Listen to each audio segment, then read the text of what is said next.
આણે Tata intra gold ખરીદી એટલે જ તો હસી રહ્યો છે. પણ રીસેલ નું શું? અચ્છા, કોણે કહ્યું? આણે કહ્યું. મેં અરે શું બોલી રહ્યો છું? ભાઈ, અમને બધાને તો કાશીએ કહ્યું. મને રામપ્યારે કહ્યું. મને ગુલાબોએ. અકલ મોટી કે ભેંસ? જોયું, દુનિયાવાળાનું સાંભળશો તો પસ્તાશો. એટલે જ ઇન્ટ્રાવાળાનું સાંભળો. ટાટા ઇન્ટ્રા ગોલ્ડ લાવો. અન્ય પિકઅપ્સની તુલનામાં આની માઇલેજ છે સૌથી વધારે, એટલે ફાયદો દરરોજ, દર મહિને. એટલે બમણો ફાયદો.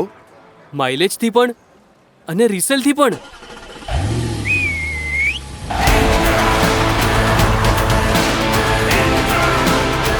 સાથે છે દેશના સર્વોત્તમ ટ્રક્સ બનાવવાવાળા ટાટાનો ભરોસો. ટાટા ઇન્ટ્રા ગોલ્ડ, સક્સેસનો મંત્ર.